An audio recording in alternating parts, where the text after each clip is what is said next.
Hey guys, welcome back to my channel. In today's video, I'm going to be installing a dash cam in my 2021 Toyota Rav4 Prime. This should be the same process though for any 2019 and up.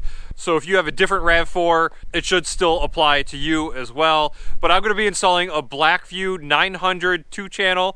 2-channel just means there's a camera in the front and a camera in the rear. I shot this and I installed these simultaneous to installing a new mirror with home link and auto dimming capability. I really missed that. It was actually taken out of my Rav4 EV.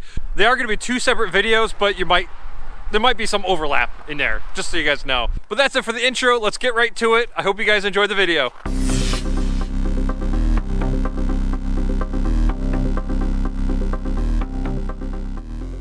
All right, now I'm over here inside my 2021 Toyota Rav4 Prime.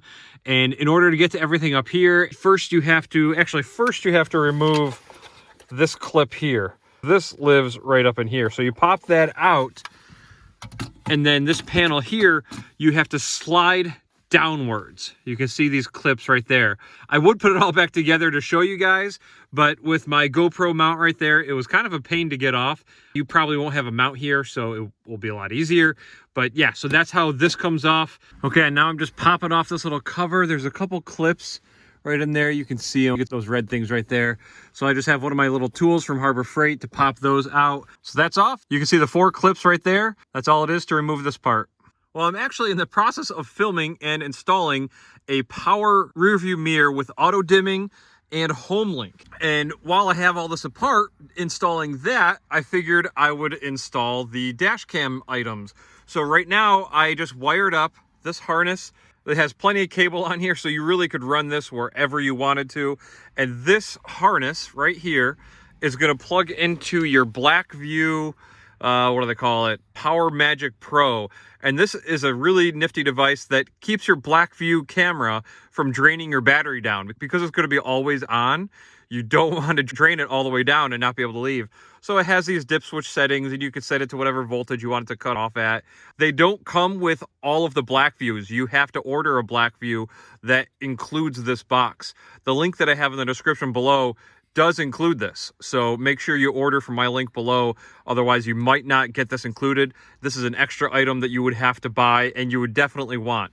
So that's what I'm installing right now. Losing a little sunlight here, but I'm here testing these wires, and this white with a red stripe, that one is accessory. Well, I made a boo-boo, unfortunately. I guess every once in a while things can happen. I was stripping this wire right here, which was ground, and the wire just shredded.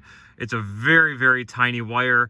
I've been in the car audio world, 12-volt world for decades, and I've never had a wire just shred like that. So unfortunately, I had to very carefully add a butt connector. I don't like using these things because there's not usually a physical connection. I really rather twist wires together and then crimp them, but due to the length, this is what I had to do. It's in there pretty solid, but yeah, I kind of screwed up there, guys. Sorry. So I'm not going to use that ground anymore. I'm just not going to mess with it.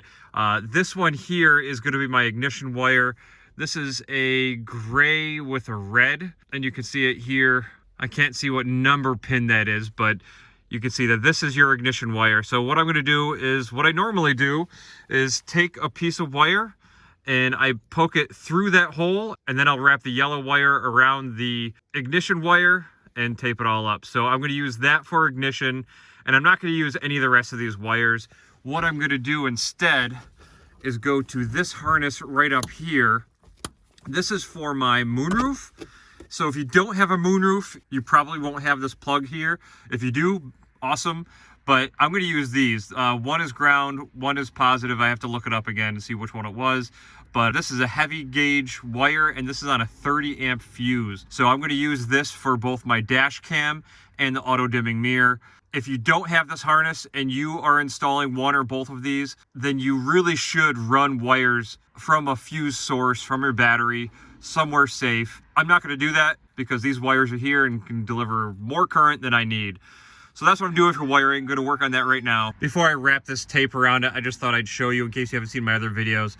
This is how I tap wires don't use any of those self-tapping clips and those weird connecting things, because they can compromise the wire when you pinch them down. Definitely safer to do this. All right, so I've got that all bundled back up, and I've got this wire sticking out. I think this is only about a 20 gauge wire, but that's fine because both devices aren't going to use a lot of power on the accessory wire here. We're starting to lose daylight, so I got to get this done quickly, but this is the harness for my power moonroof. The white and black right here, I tested that, and that is ground. And this black wire here is constant 12 volts. So I've got this all connected, taped. This is the harness that's going to be going towards my dash cam. And then up here, there is a spot. It's kind of hard to see, but there's a little notch right in there. There's another notch right there. I assume that's probably for the wiring for an OEM auto dimming mirror and that camera that comes with the XSEs. But yeah, so I have that run through the headliner, and that's going to go right over here to the mirror. Now it's time to bundle all this stuff up. But before I put all this back together, I wanted to show you my dip switch settings on this. So I have this set to 12 volts, and that means once the 12 volt battery reaches down to 12 volts, it'll shut this off. So it'll stop powering the camera. And then you can see dip switch setting 3, 4, and 5. They correspond to the second line over here, and that's your timer.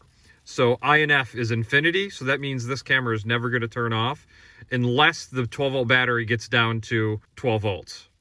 You probably already know this, but 12 volt battery is usually around 14.5 when the car is running, and when it's off is usually around 13.5, something like that. So if it gets down to 12, you know you're going to have a problem. If it gets any lower than that, you probably won't be able to start your car. All right, that's it for this clip. Now I'm going to bundle everything back up. All right, so now I've got everything bundled together. It is kind of crazy because this is just a lot of cable. I put it in separate bunches because I think that's going to be easier to stash and hide up here. And then it comes all the way to the end, and this is what goes to the actual camera itself for power. So there's a huge cavern of space right up here. Tons of room for all of the wires. It looks like it's out of the way of everything. So now I just need to run the coax camera wire that's going to get plugged into the dash cam that goes here, and it's going to have to go all the way through the headliner, all the way to the rear camera that's going to go back there. So today I'm going to mount the front and rear dash cams. It's super cold, so I'm going to have to use a heat gun, but also I'll need the heat gun to get this old GoPro mount off because this is going to go exactly where that mount is. It's only 20 degrees out right now, so this might take a while.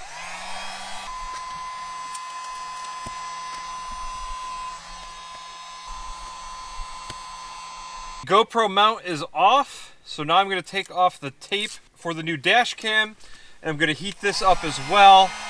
It's just what you have to do when it's really cold out. And I'm just going to kind of eyeball it.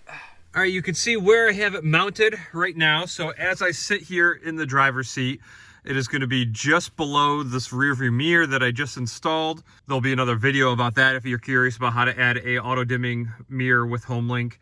But yeah, I think that position is pretty good. Now it's time to plug it in. Turn it on for the first time. You can see the record light just comes on. All right, so that looks like it's all good. If you watch the video about this mirror, you'll realize, unfortunately, I can't keep that bezel anymore.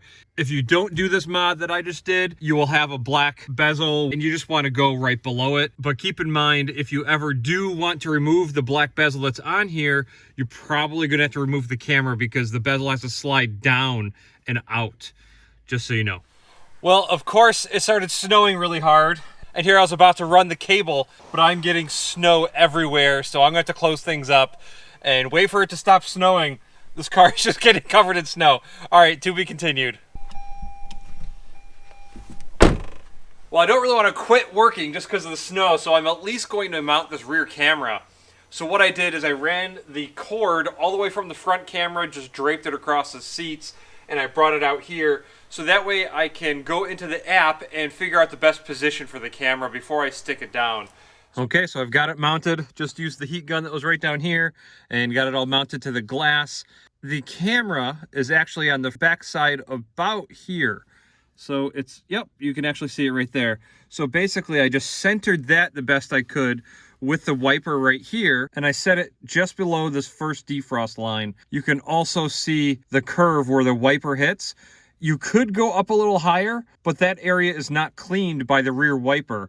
So you would want this in an area that is going to be cleaned. Well, The back window is usually pretty dirty, but cleaned as much as possible so you can actually see through it. Okay, now I'm gonna start running this cable all the way to the back of the vehicle. The first step is gonna be removing this grab bar. It's actually extremely easy. There is a little notch on that side there, and then on that side as well. You just take this little pick tool, you stick it in the notch right there on each side, just pull this one out, then take it out and pull that one out, and then the whole thing will slide out. Be careful, these things like to jump around for some reason. I've already lost one of them, and then that is just a weird looking clip, and I just use the same tool, stick it in the bottom part, kind of work it out, and then stick it in the top part and just kind of give it a tug. And that center clip, it's kind of shaped like a V, will end up just coming straight out. It might stick with the handle, but either way, that's how you get this thing out. And this will help loosen the headliner so we can get up in here and run this cable. I thought I'd quickly show you how this pops out. So yeah, you just stick the pin in there and then, oh, see, these things are just hard to hold on to. So then that pops and slides right out. Then I got to work those clips out. Okay, so that gave me a little more flexibility here with this headliner. And the important part is that you don't want to run the cable in the front of the airbag. There's a whole side curtain airbag that goes all the way down through here. The goal is to put it behind the airbag. And I think I saw daylight, yeah. Let's see if I can get this on camera. Yeah, right there, kind of where my fingertip is daylight. So I'm gonna try to get my cable through that little spot so it is behind the airbag. Once I get it through that way, I can tuck it up under here to go to the front camera. So I just took this wire and I was able to get it right through there, right behind the airbag. These do have some goofy clips. I've seen other YouTube videos. You can remove these, but they're just kind of a weird clip, and I prefer not to move them if I don't have to. And it looks like I think I won't have to. So I got that running behind. Now I'm going to tape the camera wire to this, and I should just be able to pull this right through. Also, I will mention that the camera wire, one side is 90 degrees, this one is straight. This one goes to the camera and back. The 90-degree one goes up here. So I'm gonna fish it through this way just so there's less resistance trying to go that way with the 90-degree connector. Okay, I got that through, no problem. Now you pull down the weather stripping here and you can just tuck it all the way in here, and this just pops out. And I'm gonna be able to tuck it right down in there and go all the way straight to the back. Once we get to the back, we'll have to go through the rubber bushing that's back there, but I'll show you how to do that coming up. Then for your rear quarter panel, there's just one clip right there, so you just give it a gentle little tug, and that comes right out. And then obviously you have that opening right there, and you just tuck the wire right in there all the way back.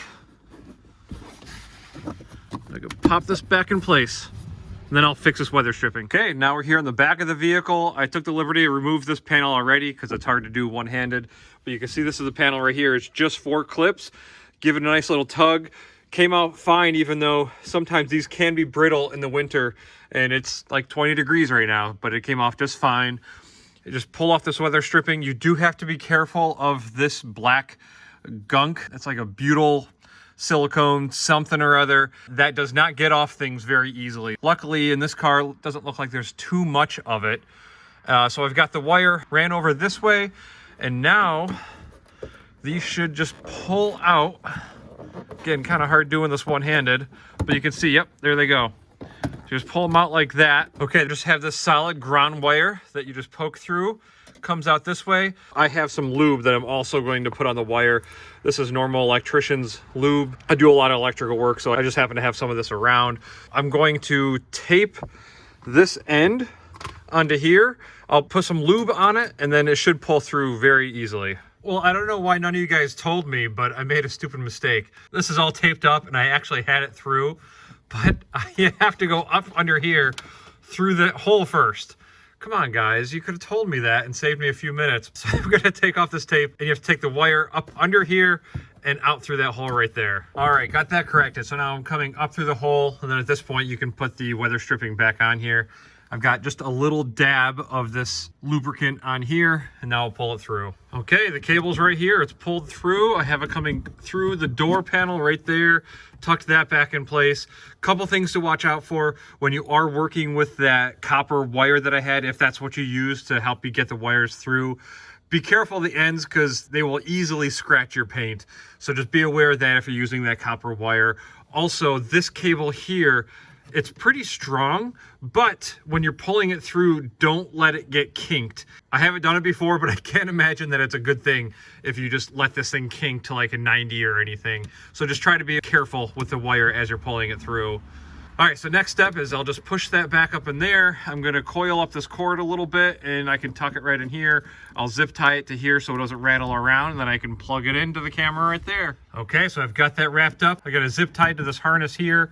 A couple more pointers is make sure that this isn't going to rub against this piece right here. It looks like I have some clearance there.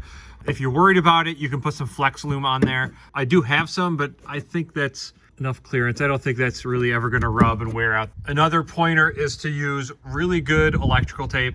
I only use 3M Super 33 tape. It's excellent and it'll hold even in cold temperatures.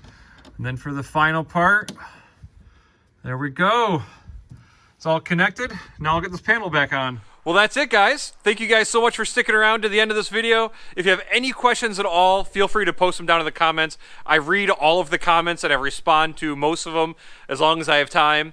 So if you have any questions or something that I missed that I didn't cover that you're not sure about, post it down there and I'll answer for you later. But that's it, guys. Thanks a lot for watching, and I'll see you in the next one.